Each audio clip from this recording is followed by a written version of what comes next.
Esse monólogo, ele nasce de uma percepção cujas experiências vividas desde a infância, e a gente, quando muito criança, não tem noção, né, do que acontece na tua volta. Traz dor e traz sofrimento, medos, né? Mas que ao longo do tempo, mesmo não entendendo muito dos porquês e de onde vinha tanta violência, pensei então em dar uma contribuição, porque a gente também tem aí algumas responsabilidades enquanto cidadão, né? E utilizar dessa ferramenta que eu considero poderosíssima, que é o teatro. E mesmo não considerando um teatrólogo, eu me arrisco a produzir, dirigir, ouso até escrever. Eu integro um coletivo feminista aqui em Arroio do Sal, que se chama Gurias de Luta. Em março do ano passado, nós estávamos, junto com outros coletivos de mulheres na cidade, organizando ações referentes ao mês de março, né, o Dia da Mulher. E dentro desse projeto teria uma série de ações voltadas para as questões da mulher, entre elas a violência doméstica. Com a chegada da pandemia, toda a programação que nós havíamos previsto para o mês de março foi cancelada e o cárcere doméstico, que integraria a programação, deixou de estrear, que teria sua estreia justamente nessa nossa atividade. Posteriormente, surgiu a possibilidade de transformar o cárcere em um produto audiovisual, e como eu trabalho com audiovisual, eles me convidaram para fazer essa transformação, né? Pegar uma peça de teatro e transformar em vídeo. O cárcere doméstico é um monólogo, um drama, numa colagem de texto que reúne grandes autores. E vai ali de Shakespeare até passa por Chico Buarque de Holanda, e tem alguns trechos, alguns textos que são de minha autoria. Durante a pesquisa que eu fiz na construção do monólogo, eu fiquei muito impressionado com os dados estatísticos de violência e mortes de mulheres, mundo afora e, sobretudo, no Brasil. Mas o teatro, através dos seus artistas e como ferramenta de resistência, denuncia e dá a sua contribuição para que haja um futuro com mais amorosidade e consciência. A violência contra a mulher, ela já está mais do que na hora de acabar, e são pequenas ações, né, que devem ser feitas. Eu espero que esse monólogo ele contribua, ele seja para reflexão das pessoas, que esse monólogo ele chegue nas pessoas mais violentas, né, e que reflitam, né, que não é possível mais. Eu participo de um coletivo Gurias de Luta, que é de Arroio do Sal, e eu sei como é difícil uma mulher reconhecer e identificar o problema da violência doméstica. E aceitei participar desse projeto porque eu acredito que essas histórias precisam chegar no maior número de pessoas possível.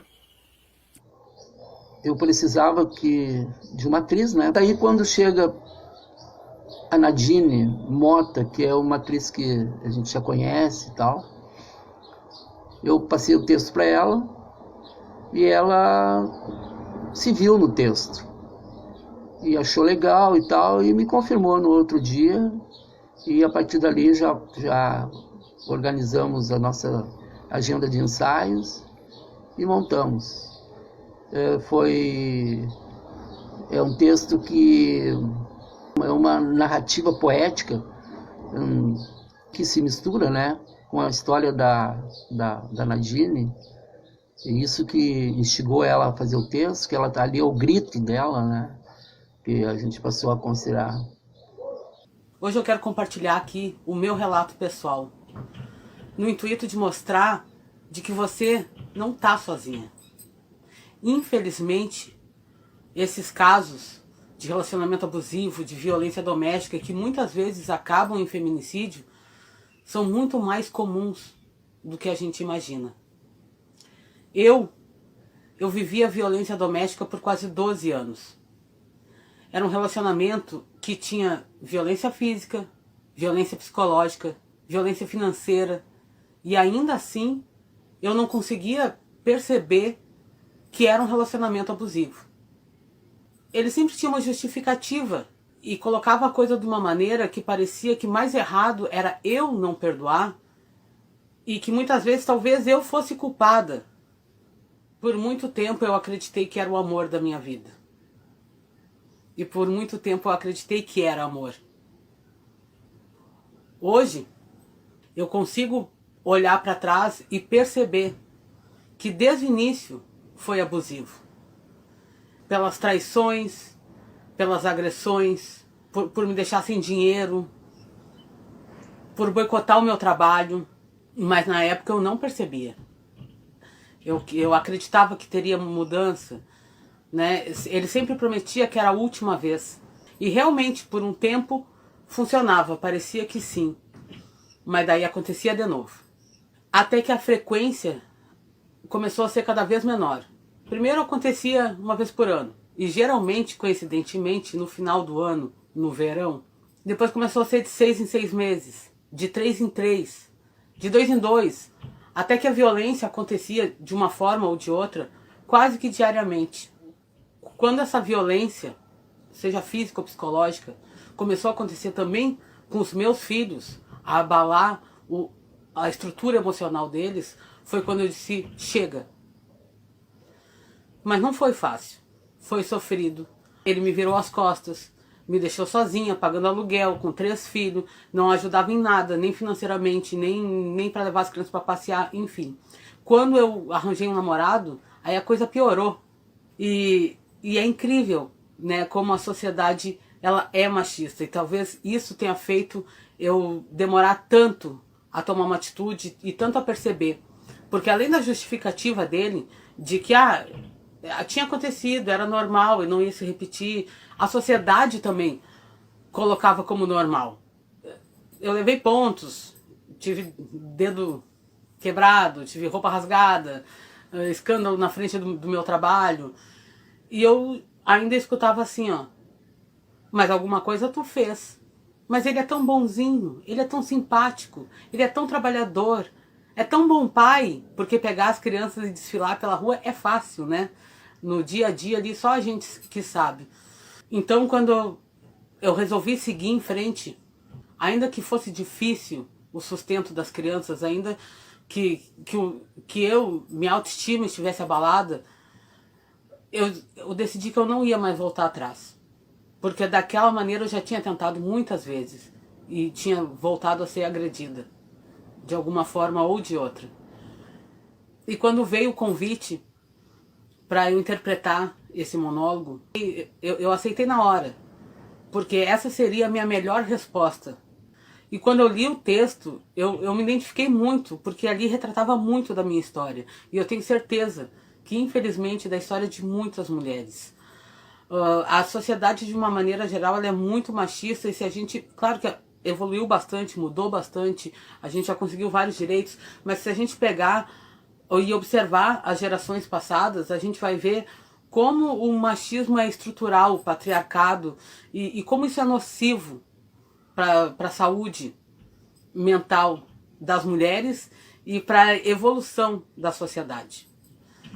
Então, eu tive assim, muita honra, muito prazer em interpretar esse personagem, e eu espero que sirva de alerta para que as pessoas consigam identificar que vivem um relacionamento abusivo, para que consigam se libertar, para que saibam que não estão sozinhas, que é difícil sim, mas a gente consegue dar a volta por cima. E que também sirva de reflexão para os homens, sabe?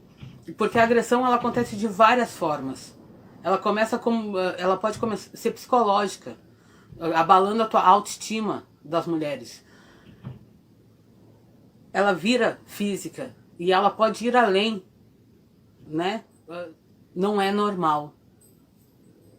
Bater não é normal. xingar, ofender, diminuir a pessoa que te ama não é normal. E para a sociedade evoluir, para que a gente tenha mais igualdade, mais humanidade, é preciso pensar, falar sobre a violência doméstica. É preciso falar sobre relacionamentos abusivos, para que cada vez menos feminicídios aconteçam.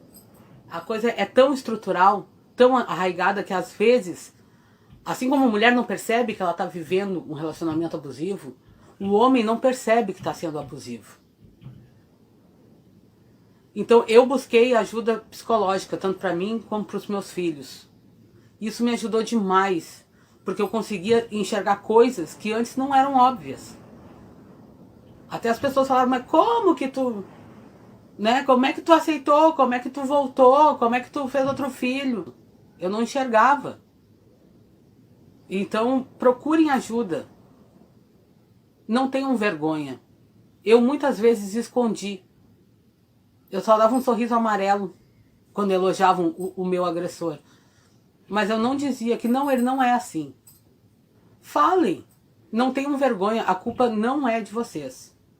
A partir do momento que eu comecei a falar, que eu comecei a me expor, a me abrir, a falar para os outros o que eu sentia, o que eu vivia, eu comecei a perceber que casos como o meu aconteciam muito próximo de mim. Então, infelizmente, é comum. Não é normal, mas é comum. E quando a gente se abre, quando a gente expõe com coragem, esse é o primeiro passo para se descobrir que não está sozinho. Buscar uma rede de apoio, um atendimento psicológico, ajuda muito, fortalece muito. Te dá coragem de seguir em frente. E para quem ainda acha que tem solução, procure uma terapia de casal.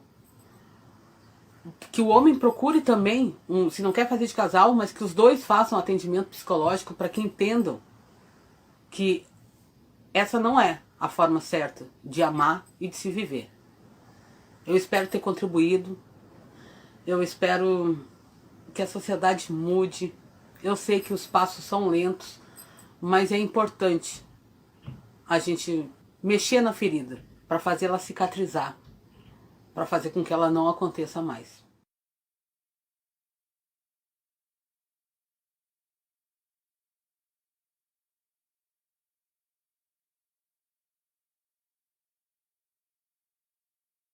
É preciso falar sobre violência doméstica, sobre relacionamentos abusivos, para provocar uma reflexão e tentar diminuir esse problema social. Eu espero que vocês tenham gostado. Qualquer coisa, estamos à disposição e até a próxima.